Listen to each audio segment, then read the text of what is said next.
Oi pessoal, tudo bem? No vídeo de hoje eu vou falar sobre um serial killer coreano que no início dos anos 2000 ficou conhecido como o assassino da capa de chuva. Esse caso parece uma história de filme, então espero que vocês gostem. E aliás, como esse é um caso coreano, pode ser que eu pronuncie errado ou de forma muito abrasileirada nos nomes das pessoas ou dos locais, então ignorem qualquer pronúncia ridícula que eu fizer. E de qualquer jeito, eu vou falar o nome completo das pessoas só na primeira vez que eu mencioná-las e vou escrever aqui na tela em algum lugar. E depois eu vou chamá-las só pelo primeiro nome, acho que fica mais fácil e daí eu também não fico tão preocupada em falar errado. E vamos lá pro caso de hoje. No dia 9 de outubro de 2003, a polícia do distrito de Guji, ou Gugi, recebeu uma ligação de um homem que havia acabado de chegar em casa do trabalho e encontrou os corpos sem vida de seus familiares. Esse bairro, na época, era um dos mais ricos de Seul, que é a capital da Coreia do Sul, e apesar dos policiais já estarem acostumados com homicídios, que eram relativamente comuns na época, aquele lugar, aquela cena do crime era meio sinistra, tinha uma energia pesada e quando eles chegaram lá, eles ficaram meio apreensivos.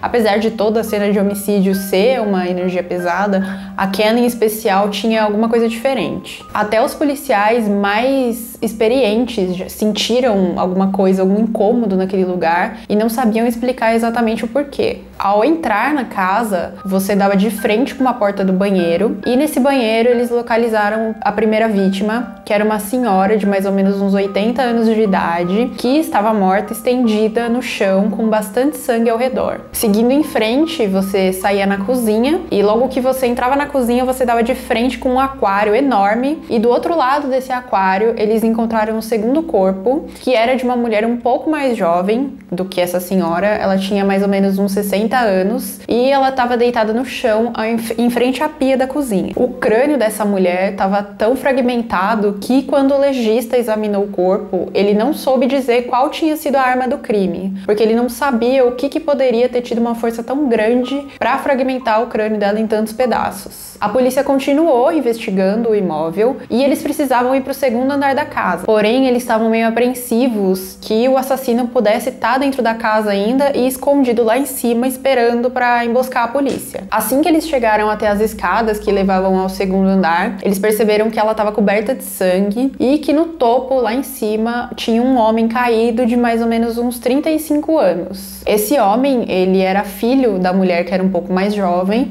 que tinha mais ou menos 60 anos, e do dono da casa, que foi quem ligou para a polícia, e ele deve ter sido atacado porque ele ouviu a avó e a mãe gritarem, tentou descer para o primeiro andar e foi surpreendido pelo assassino que atacou ele ali mesmo. Esse homem havia sido atingido na cabeça tantas vezes que o seu crânio rachou e a massa encefálica espalhou por todo o local, por toda a escadaria e tornou a cena extremamente macabra. A polícia espalhou tábuas pelo chão para que todos ali pudessem se locomover sem contaminar a cena do crime, sem pisar em alguma evidência ou pisar em sangue, deixar as próprias pegadas dos policiais no local. Mas tinha tanto sangue lá que eles tiveram dificuldade de encontrar espaços onde eles pudessem colocar essas tábuas. Eles sabiam que o assassino teria que se locomover pela casa para poder ir de um lugar para o outro, atacar as vítimas, depois para ir embora. Então era praticamente certeza que ele teria deixado alguma evidência ou alguma pegada, e ele realmente deixou porque os policiais conseguiram encontrar uma pegada. Obviamente, o primeiro suspeito da polícia foi o marido, o dono da casa, porque o crime tinha acontecido em plena luz do dia e não tinha sinais de resistência ou de sinais de defesa das vítimas. Parecia uma coisa unilateral, como se elas não tivessem tido tempo de reagir mesmo. Ele era um empresário bem-sucedido e ele não era milionário, mas ele vivia uma vida bem confortável com a família. Várias pessoas foram interrogadas a respeito dele e ele foi descrito como uma pessoa gentil, atenciosa, ele era gente boa com todo mundo, então ele não tinha inimigos, alguém que pudesse ter feito isso para prejudicá-lo de alguma forma. Além disso, os policiais queriam descobrir se ele tinha algum relacionamento fora do casamento ou se ele estava com problemas financeiros, com algum agiota, alguma coisa do tipo, mas todo mundo que foi interrogado disse que ele era uma pessoa muito boa, que vivia uma vida muito tranquila, então logo a polícia descartou que pudesse ter sido ele ou que pudesse ter sido por culpa do marido. Durante as investigações da cena do crime, a polícia percebeu que algumas pessoas ficavam rondando a casa, meio que sem rumo ali, só observando o que estava acontecendo, observando a investigação. E quando eles foram confrontar essas pessoas, esses homens, eles descobriram que na verdade eram policiais de outro distrito, de uma delegacia lá de Gangnam, que também é em Seul. E esses homens estavam ali investigando e querendo saber o que tinha acontecido, porque ali na região deles tinha acontecido um crime muito similar a esse. No crime de Gangnam, um casal de idosos havia sido assassinado dentro de casa. O homem era um professor universitário aposentado, que tinha 72 anos, e a esposa era uma dona de casa de 67 anos. O crime havia acontecido 2 semanas antes desse segundo crime, que 3 pessoas foram mortas, né? Ele aconteceu no dia 24 de setembro de 2003, e como nesse segundo caso, das 3 vítimas, o professor universitário e a esposa dele haviam levado tantas pancadas na cabeça que o crânio dos dois afundou. Tinha bastante dinheiro em espécie na casa deles e vários bens valiosos, mas nada foi levado pelo assassino. A pessoa que cometeu esse crime foi lá especificamente para cometer os assassinatos. No início dos anos 2000, assim, na Coreia, era bem diferente o sistema de investigação e como a polícia se comportava como um todo, não tinha muita comunicação entre as delegacias dos distritos, porque os policiais eles eram promovidos com base em avaliações dos seus supervisores, principalmente. Então, se houvesse muitos crimes não solucionados, eles não seriam bem avaliados. Então, geralmente, eles não divulgavam casos antes que tivessem solucionados, eles tivessem capturado o criminoso. Por isso, as outras delegacias não sabiam de crimes que tinham acontecido em distritos diferentes do seu próprio. Nesse caso dos idosos, tinha mais de 200 policiais envolvidos na investigação e mesmo assim não tinha vazado nenhuma informação para outras delegacias. Então era um negócio bem fechado. Eles estavam parando as pessoas, tipo, pessoa a pessoa na rua para perguntar se eles tinham visto alguma coisa suspeita, se eles sabiam alguma informação sobre os assassinatos, mas obviamente essa abordagem era muito arcaica e não surtiu efeito nenhum, eles não conseguiam progredir com a investigação. Então por isso que eles foram até o local do crime para ver se eles conseguiam apurar alguma coisa que eles não soubessem ainda. Quando a polícia é notificada sobre os crimes, além de encaminhar a perícia para o local, né, para tentar coletar evidências e avaliar a cena do crime, eles também mandam um profissional que chama perfilador criminal. A função do perfilador é tentar traçar um perfil do assassino com base no comportamento dele durante o crime e nas evidências que ele deixou no local. Com apenas 2 crimes, a polícia ainda não tinha certeza se aquele era um serial killer, mas o perfilador chegou a algumas conclusões quando ele examinou as 2 cenas dos crimes. Os crimes tinham alguns pontos em comum, principalmente porque as vítimas nos 2 casos eram ricas ou tinham uma situação financeira bem confortável e também foram atacadas de forma bem similar, com vários golpes na cabeça de maneira bem violenta. Além disso, por se tratar de famílias com uma boa situação financeira, havia bastante bens valiosos dentro das casas, mas nada foi levado. Então, aparentemente, o assassino tinha algo contra pessoas ricas ou que tivessem dinheiro. O que não era tão incomum na Coreia nessa época, no início dos anos 2000, e eu vou explicar para vocês o porquê. A Coreia do Sul viveu sob o domínio do Japão de 1910 a 1945, até o final da Segunda Guerra Mundial. Foi uma época muito difícil para os coreanos por vários motivos, mas principalmente porque os japoneses eram extremamente cruéis e obrigavam eles a trabalhar em condições análogas à escravidão, em campos ou em fábricas, em condições bem deploráveis mesmo. Além disso, existiam várias leis na época para meio que suprimir a cultura da Coreia, então o idioma deles foi banido, as músicas nacionais foram proibidas e as pessoas não podiam mais dar aos filhos nomes que fossem coreanos, só nomes japoneses. O povo tentou resistir, mas isso acabava resultando em mais violência ainda por parte dos japoneses, e só depois de quase 30 anos é que a Coreia conseguiu se libertar desse domínio do Japão. Até 1945, a Coreia não se dividia em norte e sul, e isso aconteceu só depois do final da Segunda Guerra. guerra com a redenção do Japão aos aliados. Os Estados Unidos e a União Soviética ocuparam o território da Coreia e eles traçaram uma linha imaginária no meio do país, no meio do território,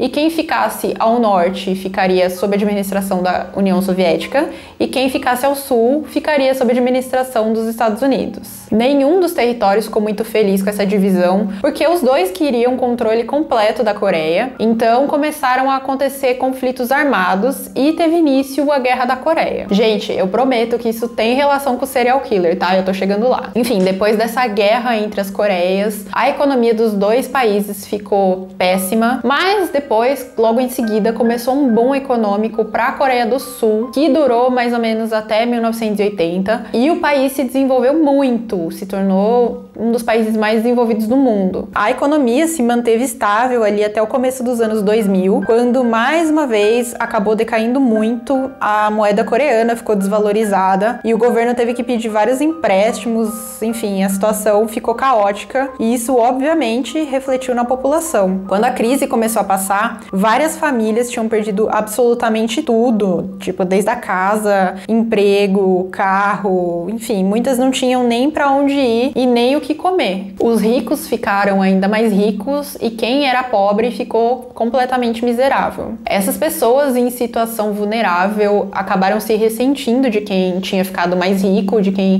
tinha conseguido prosperar durante a crise e aumentaram muito os casos de agressão e homicídios na Coreia porque começaram a usar desses crimes para extravasar a frustração. Então as pessoas que tinham sofrido muito com essa queda da economia começaram a cometer crimes. Como todas as vítimas que tinham morrido até aquele momento tinham a riqueza em comum, podia ser que o assassino fosse uma dessas pessoas que foi prejudicada pela situação econômica do país na época. O perfilador responsável fez um levantamento de todos os homicídios que tinham acontecido na Coreia do Sul nos 30 anos que antecederam aqueles crimes, para analisar quais armas tinham sido utilizadas e que partes do corpo tinham sido atingidas. No fim, ele conseguiu apurar que nos crimes motivados por raiva ou rancor, a parte do corpo mais atingida era a cabeça. Então, a motivação desse assassino era emocional. Poucos dias depois, no dia 16 de outubro de 2003, aconteceu o terceiro crime. Esse aconteceu no bairro de Sanseong e, como naquele primeiro caso, a polícia sentiu uma atmosfera muito pesada no local. Uma senhora de 60 anos foi encontrada no banheiro, ela também havia sido morta com uma pancada na cabeça e, como no caso lá de Gugee, eles encontraram uma pegada, só que estava do lado de fora da casa. Então, quando eles compararam com a primeira pegada encontrada lá na cena do crime no outro bairro, eles viram que era idêntica, mesmo tamanho de pé, enfim, mesmo desenho da parte de baixo do sapato,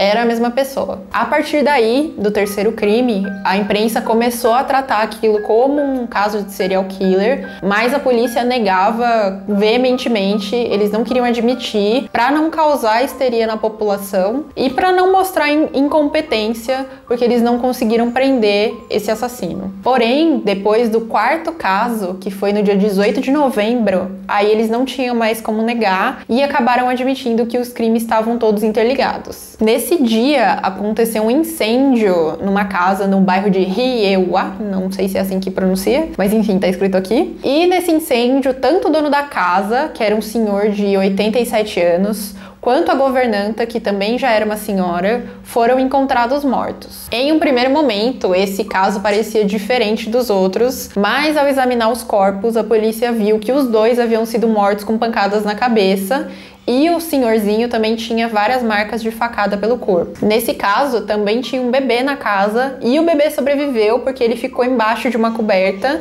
e essa coberta o protegeu da fumaça tóxica ali do incêndio. Mais uma pegada foi localizada nessa cena do crime e, ao comparar com as duas anteriores, a polícia concluiu que eram idênticas e, além do mais, também a forma como as vítimas foram mortas e o local também, que era um local classe média alta, tudo isso dava indícios que se tratava da mesma pessoa, que era o trabalho de um serial killer. A partir desse ponto, as delegacias dos vários distritos onde os crimes tinham acontecido resolveram se unir para conduzir a investigação em conjunto. A primeira medida foi tentar localizar os registros dos celulares que haviam sinalizado e se conectado às redes próximas das cenas dos crimes crimes, mas isso foi inútil, eles não conseguiram apurar nada. Então eles passaram a fazer blitz para investigar carros, abordavam pessoas na rua para revistar bolsas, mochilas, mas também nada dava resultado. E eles começaram a se preocupar com a possibilidade de um novo crime acontecer se eles não prendessem logo esse indivíduo.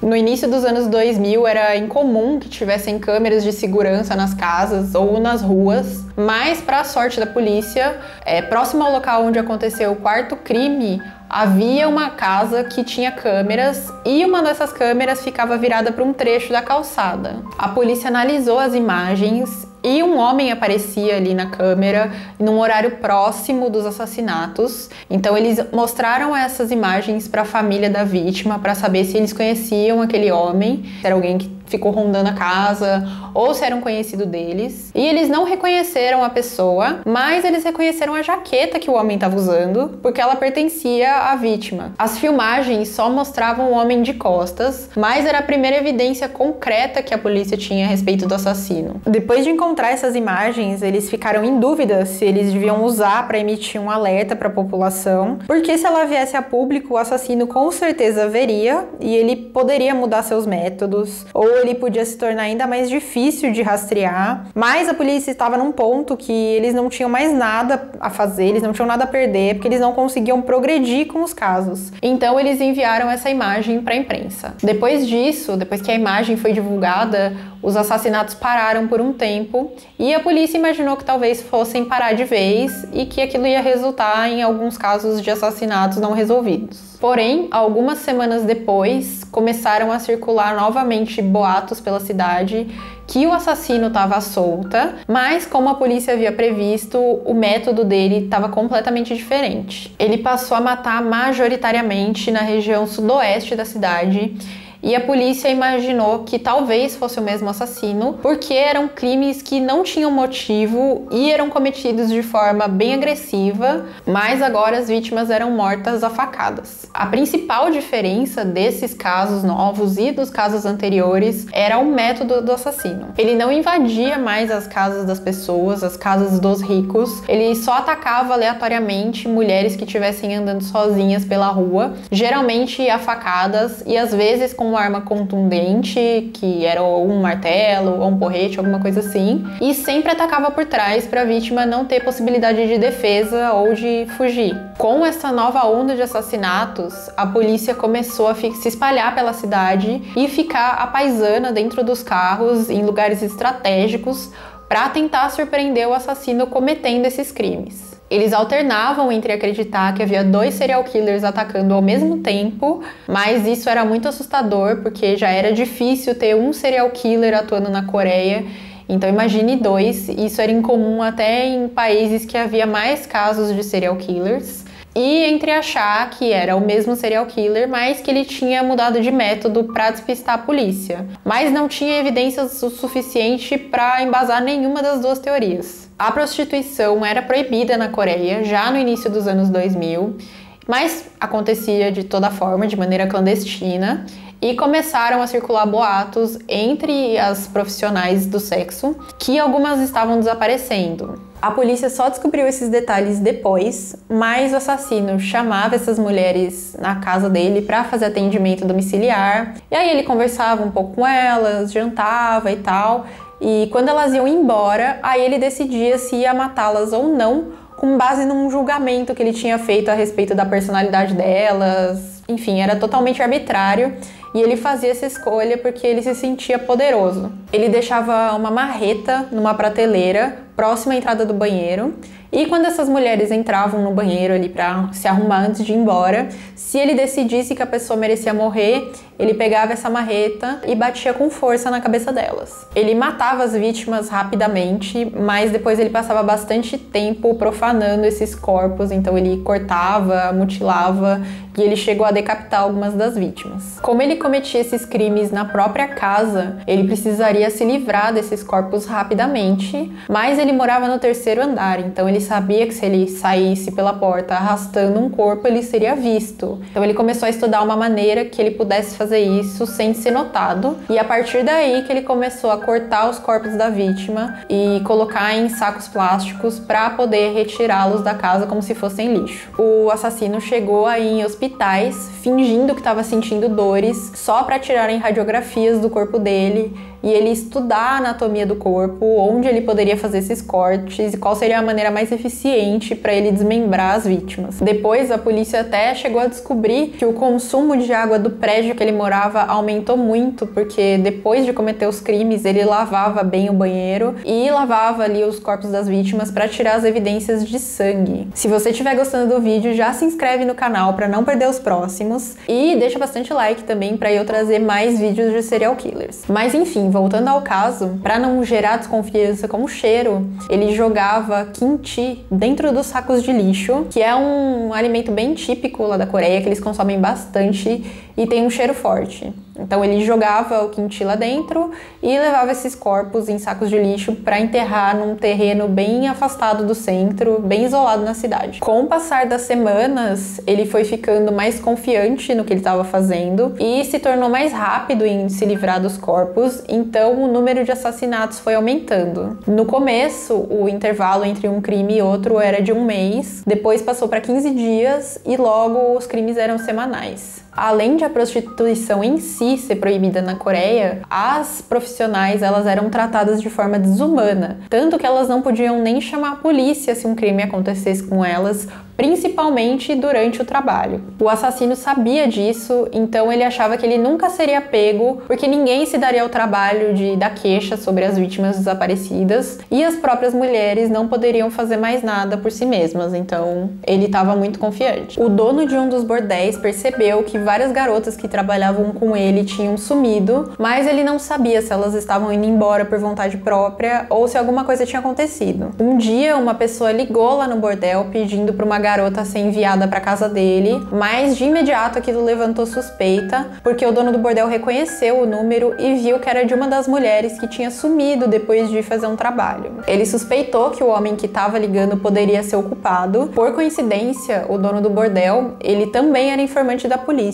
E era uma relação meio que uma via de mão dupla, porque ele era informante, contava o que estava acontecendo ali no bairro, e os policiais faziam vista grossa para o funcionamento do bordel. Naquele dia, 15 de julho de 2004, ele ligou para um contato dele na polícia, e esse policial veio até o bordel, então em menos de meia hora ele já estava lá. Chegando lá, o policial conversou com o dono do bordel, e eles decidiram que precisariam esperar o assassino ligar novamente, e eles iam tentar pegá-lo usando uma mulher como isca. Naquele momento, eles nem imaginavam que seria o serial killer, eles só acharam que era um homem que estava sequestrando as profissionais ou que ele tivesse cometido algum outro tipo de crime, mas nem imaginavam que tinham ligação com aqueles casos não solucionados. O assassino ligou novamente e pediu que uma das meninas fosse enviada para encontrá-lo em um parque ali da cidade, e ela foi, e o policial foi seguindo atrás. Depois de alguns minutos, ela voltou até o local que o policial estava escondido e disse que o cliente tinha dispensado ela porque ela era muito alta. Ele escolhia geralmente mulheres mais baixas e bem magras porque na visão dele seria mais fácil se livrar desse tipo de corpo. Então quando ele viu que essa profissional era alta, ele acabou dispensando. Poucos minutos depois, o assassino ligou novamente para pedir outra garota e pediu que ela o encontrasse em um beco. O policial ligou para a delegacia para pedir reforços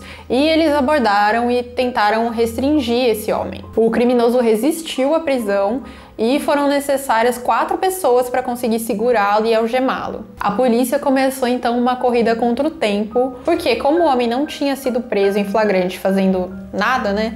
Ele não estava cometendo um crime, ele só ia encontrar com a garota, eles tinham que encontrar evidências que ele havia cometido um crime ou teriam que soltá-lo em até 48 horas. A equipe se reuniu para interrogá-lo na delegacia e a primeira coisa que chamou a atenção foi que ele tinha uma aparência muito comum, ele não tinha nenhuma característica muito marcante, nem características que eles imaginavam que um criminoso teria, então ele não tinha uma atitude agressiva, ele era bem calmo, apesar de ter resistido à prisão, ele não tinha cicatrizes, tatuagens, nem nada, ele tinha uma aparência bem comum. De acordo com os policiais, o que, na verdade, entregou que aquele não era um homem comum foi o olhar dele, ele tinha um olhar muito frio e Eles já imaginavam que ele tivesse feito alguma coisa muito pior do que pensaram no primeiro momento, só pela forma como ele olhava para as pessoas que estavam ali. Os policiais começaram a provocá-lo, então, para ver se conseguiam fazer ele confessar alguma coisa. Um dos policiais deu até um tapinha na cabeça dele e ele ficou extremamente irritado. Ele explodiu, perguntou quem era o chefe ali e disse que quando ele contasse todos os crimes que ele tinha cometido, as pessoas que ele havia matado, todos seriam promovidos. E os policiais ficaram em choque, porque eles não esperavam essa reação dele. Mesmo assim, um dos policiais que estava ali foi bem esperto e ele aproveitou essa oportunidade para plantar uma isca e disse que achava que aquilo era muito improvável, que ele não tinha cara, que teria coragem de matar pessoas, que ele parecia ser um cara comum. O criminoso, que chamava Yo Yong-chul, vou escrever aqui também, ele ficou ainda mais irritado e ele disse para a polícia que ele que havia cometido os crimes contra os idosos. Novamente, os policiais ficaram bem surpresos porque esses crimes não tinham sido solucionados ainda e eles não conseguiram saber se ele estava falando sério ou se ele estava blefando só para irritá-los. Um dos policiais estava com uma prancheta na mão e uma folha em branco e o Yo pediu emprestado e começou a fazer alguns risquinhos assim na folha com a caneta e foi contando 1, 2, 3, 4, 5, 6. Aí o policial perguntou pra ele, nossa, mas o que você tá contando? O que você tá fazendo? Aí ele pegou e respondeu assim, é o número de vítimas que eu matei. O homem pediu então pros policiais ligarem pra mãe dele, porque ele só confessaria tudo que ele tinha feito pra mãe. E quando ela chegou na delegacia, era uma senhora de uns 60 e poucos anos, ela já chegou extremamente irritada, perguntando o que o filho tinha feito dessa vez. Os policiais explicaram que o filho dela podia ter cometido algum crime e que ele disse que só confessaria na frente dela. Então eles a conduziram para a sala de interrogatório e quando ela chegou lá, ela perguntou para ele o que ele estava fazendo ali, o que ele tinha feito e ele disse que estava na delegacia porque tinha matado um monte de gente. A mãe ficou em choque completo de ouvir aquilo, ela não esperava que fosse alguma coisa tão grave.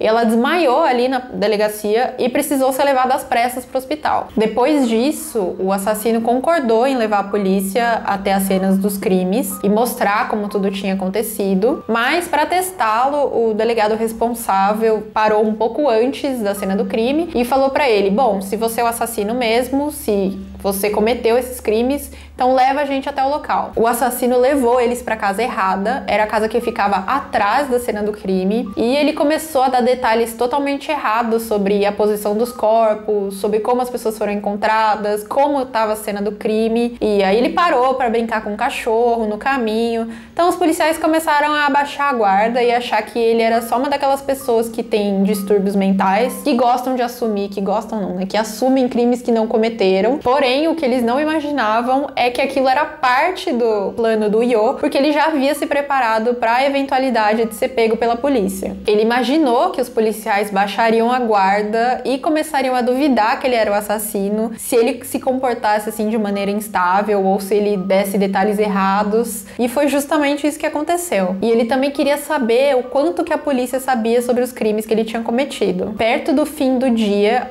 os policiais perderam a paciência com ele e o levaram de volta para a delegacia para continuar o interrogatório, tentar fazê-lo confessar mais detalhes sobre o crime, se ele tivesse mesmo cometido, mas durante o interrogatório ele passou mal e teve uma convulsão. Ele pediu para os policiais removerem a algema dele, porque ele não estava se sentindo bem, e os policiais ficaram meio apreensivos, com medo dele passar muito mal, dele ficar pior, porque estava com as algemas, então concordaram e soltaram as mãos dele. Quando um dos policiais saiu da sala, nesse momento só tinham 2 policiais na sala de interrogatório. Então um deles saiu da sala e o outro acabou se distraindo por um momento, então o assassino levantou, seguiu esse primeiro policial a uma certa distância e conseguiu entrar numa escada de incêndio e fugiu da delegacia. Quando eles perceberam que ele tinha fugido, já era tarde demais, ele já não estava em mais lugar nenhum ali próximo e ele fugiu descalço da delegacia. O delegado ficou desesperado quando avisaram que o assassino tinha sumido e ele convocou todos os policiais daquela seccional, mais de 100 policiais, para ficarem procurando o assassino, e eles passaram a madrugada inteira pelas ruas de Seul,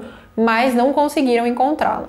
Na verdade, eles não pensaram no mais óbvio e também acho que eles não sabiam onde o Yo morava ainda, mas ele voltou para casa para se livrar das evidências do crime, então a marreta que ele tinha usado, tesoura, pá, enfim. Ele pegou tudo, colocou em sacos de lixo, colocou dentro de uma mochila e jogou numa lata de lixo próximo ali da casa dele. Como eu disse, a polícia não conseguiu encontrá-lo durante a madrugada, mas um dos policiais mais experientes teve a ideia de ir até aquele bairro onde ficavam os bordéis, porque como o alvo dele eram as profissionais do sexo nos últimos assassinatos, talvez ele acabasse aparecendo por lá. Várias viaturas se espalharam pelo bairro e ficaram ali atentos a qualquer sinal do criminoso e, para surpresa deles, ele realmente apareceu lá e um dos policiais estava ali conversando com uma das pessoas para saber se tinham visto um homem com a descrição dele. Quando eles olharam do outro lado da rua, o criminoso estava esperando abrir o semáforo para ele atravessar a rua e vir na direção deles. Aí foi uma confusão generalizada, os policiais começaram a gritar, todo mundo correu em direção a ele e conseguiram deter o Yo. E como na primeira vez ele resistiu à prisão, ele ficava gritando que os policiais não eram páreo para ele,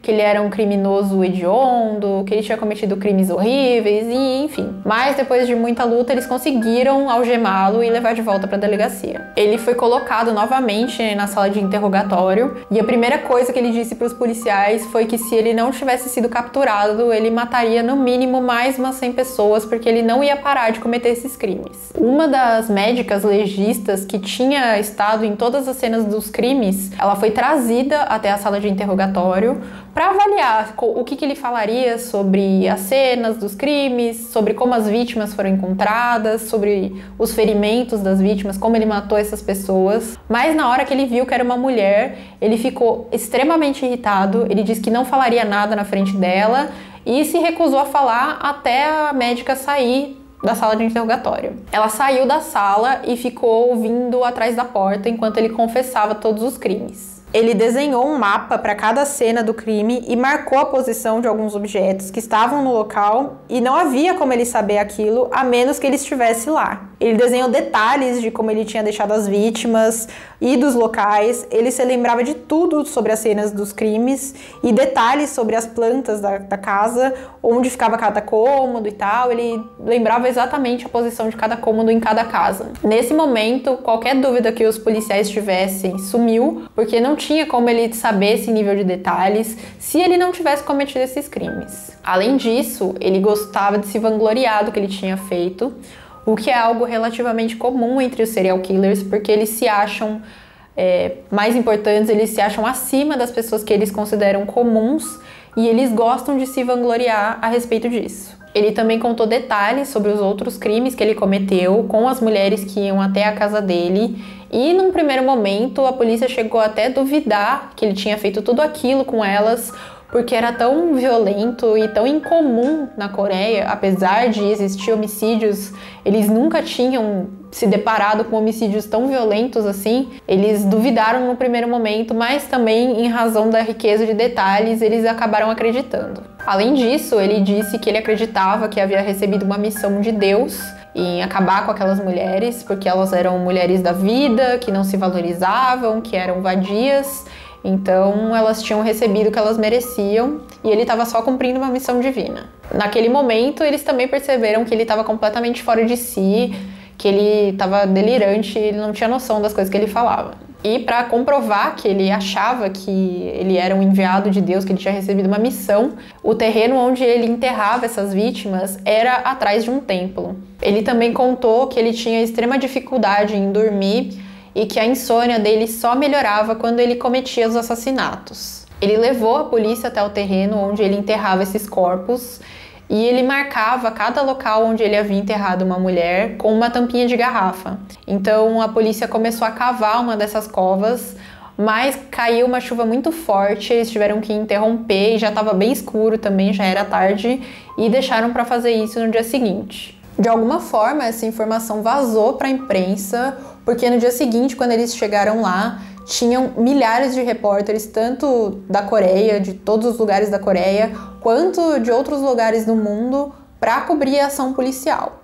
Para tentar preservar a identidade do assassino, ao menos durante a investigação, eles colocaram um boné, uma máscara e uma capa de chuva amarela nele antes de retirá-lo do carro da polícia, e as fotos desse dia ficaram bem conhecidas pelo mundo e principalmente na Coreia. Então foi por isso que ele ficou conhecido como o assassino da capa de chuva. Ele acompanhou a polícia durante a ação e quando os corpos eram desenterrados, ele sabia dizer exatamente quem era quem, como as vítimas tinham sido desmembradas, as partes estavam separadas, então os policiais tiveram que ir juntando e ele soube dizer qual parte era de quem, e também ele lembrava como ele tinha matado cada uma dessas vítimas com detalhes. Durante todo o processo, ele ficou extremamente calmo, não alterou a expressão facial, e ali eles tiveram certeza que ele não tinha o mínimo de compaixão por essas vítimas e que ele não se arrependia de forma alguma do que ele tinha feito. Quando a ação policial terminou, eles se prepararam para tirar o assassino ali do local, mas a imprensa conseguiu abordá-lo e ele deu uma declaração em rede nacional que chocou todo mundo que estava presente. Ele disse: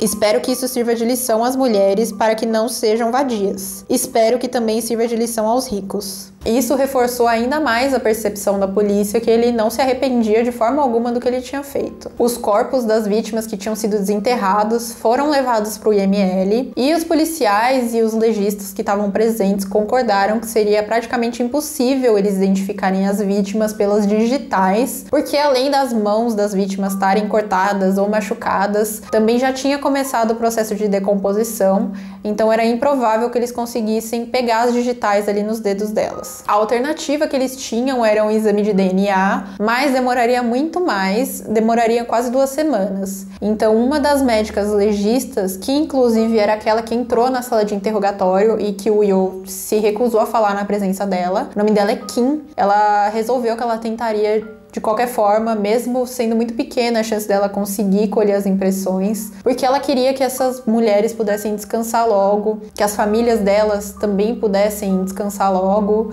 Enfim, 2 semanas era um tempo muito longo. Ela contou que ela tentou colher as digitais de uma vítima só, mais de 160 vezes, mas ela não conseguia porque o dedo já estava muito machucado e muito decomposto. Ela contou também que depois um colega que estava lá com ela disse isso pra ela, que ela nem percebeu o que ela estava fazendo, mas ela já estava tão desesperada, ela queria tanto resolver logo essa situação, que ela agarrou o pulso dessa vítima, que ela tentou colher tantas vezes a digital, e ela começou a rezar e pediu para Deus que a ajudasse, porque ela queria resolver logo aquilo, ela queria que as vítimas pudessem descansar em paz, que as famílias tivessem alguma resposta e que as almas, os espíritos dessas pessoas pudessem ir para um lugar melhor, encontrar com seus entes queridos, e que porque ela tinha a sensação que enquanto esses assassinatos, enquanto essa identificação não fosse resolvida, as vítimas não descansariam nunca. A Kim respirou fundo e disse que começou a tentar novamente acolher as digitais, e aí ela conseguiu. Ela acolheu os digitais das 11 vítimas que haviam sido desenterradas naquele dia e todas foram identificadas no mesmo dia. Depois, a polícia foi até o apartamento do assassino, porque eles sabiam que ele tinha cometido os últimos crimes lá. Obviamente que ele já havia lavado todo o apartamento e tirado todos os indícios visíveis de sangue, mas a polícia levou aquele produto chamado luminol, que você borrifa e apaga a luz e aponta a luz negra, e se tiver sangue, o sangue vai reagir ao produto e vai brilhar. Quando eles borrifaram no banheiro e apagaram a luz, o lugar acendeu como um farol, tinha restos de sangue no teto, nas paredes, no vaso sanitário, na banheira, enfim, na pia, em todos os lugares. Mas apesar de ter resquícios de sangue, não tinha sangue o suficiente para eles coletarem DNA e ligarem o assassino às vítimas. Por sorte, a marreta que ele tinha descartado foi encontrada pelos policiais próximo à casa dele, mas eles tinham a missão de provar que aquela era a arma do crime. A única prova que eles tinham até o momento, que fosse concreta mesmo, era a confissão do assassino. Então, se ele resolvesse retirar a confissão dele,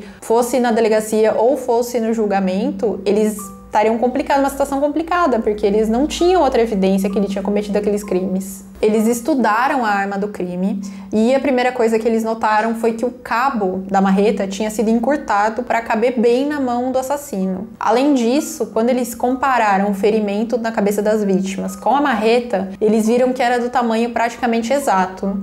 Mas sem a prova de DNA, não tinha como eles demonstrarem que aquela tinha sido mesmo a arma do crime. Mesmo lavando um objeto, é impossível tirar 100% do sangue, porque o sangue, assim que ele entra em contato com alguma coisa, ele coagula e ele vai mudando a consistência e fica com uma consistência parecida com cola. Então, mesmo com o assassino limpando a arma do crime, lavando, ele não conseguiu retirar 100% do sangue das vítimas. Eles desmontaram a marreta e aquela parte de dentro, porque tem a parte que a marreta se liga, o cabo se liga à marreta, na verdade, né?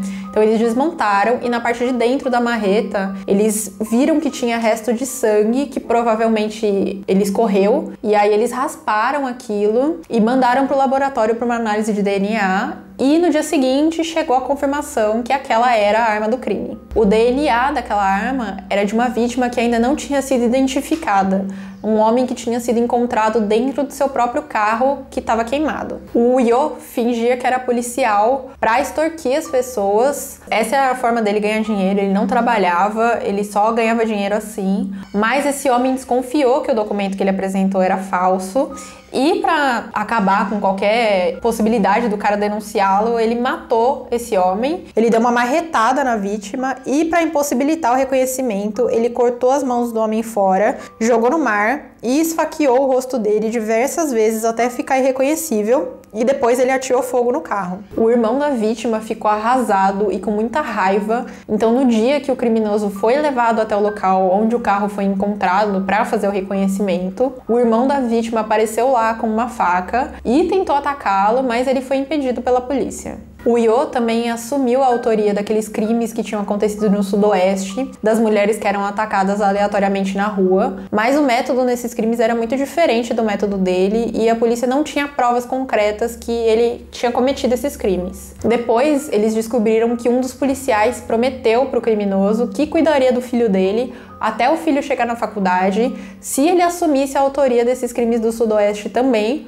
para que eles pudessem fechar o caso. Ele assumiu 26 crimes, mas ele não foi condenado por todos eles no julgamento, porque a polícia não conseguiu comprovar alguns desses crimes, principalmente esses que tinham acontecido na região sudoeste. Ele seria transferido da delegacia onde ele estava para uma prisão e a imprensa compareceu em massa para transmitir ao vivo essa transferência dele. Quando ele saiu da delegacia, uma mulher conseguiu quebrar o primeiro bloqueio da polícia e correu em direção ao assassino com um guarda-chuva na mão, possivelmente para atacá-lo. A primeira reação do policial que estava ali escoltando o assassino foi dar um chute nessa mulher e eles estavam na escada, ela tinha começado a subir a escada, não era uma escada muito alta, mas mesmo assim, ele a chutou e ela perdeu o equilíbrio e caiu no chão com bastante força e outros policiais que estavam ali perto correram até lá, ergueram essa mulher e a levaram para longe do assassino. Enquanto ela era levada, ela começou a chorar e gritar que se a polícia tivesse feito um trabalho melhor,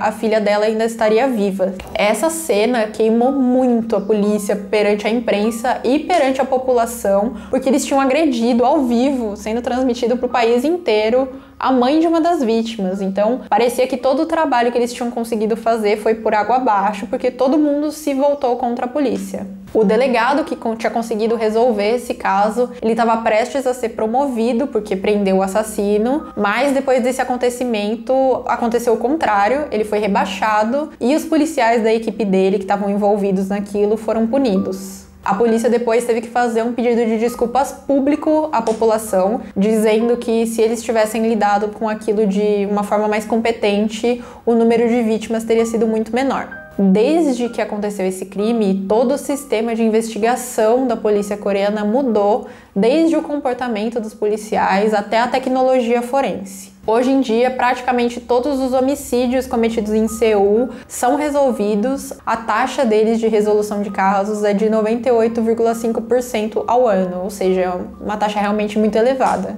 Em dezembro de 2004, o Yo foi condenado por 20 homicídios, que foram os que a polícia conseguiu comprovar, e foi sentenciado à pena de morte. Ele foi absolvido dos assassinatos do Sudoeste porque a polícia não conseguiu comprovar e do homem que foi queimado no próprio carro porque também não tinham evidências o suficiente. Posteriormente, o homem responsável por esses crimes do Sudoeste, que matou as mulheres, ele foi localizado e eles conseguiram identificar quem era e ele foi condenado no ano de 2006. Já o Yo tá no corredor da morte até hoje, aguardando o cumprimento da pena. Gente, espero que vocês tenham gostado do vídeo de hoje. O caso de hoje é um caso bem diferente do que eu trago normalmente. Inclusive, parece um caso de filme, mas é um caso real. Se vocês gostam de vídeos de serial killers, deixa pra mim aqui nos comentários. Se vocês tiverem uma sugestão também de algum caso pra eu trazer, deixa também nos comentários. E se você também gosta de vídeos mais longos, com mais detalhes, deixa um joinha pra eu saber que vocês gostaram. E eu vejo vocês na próxima. Tchau!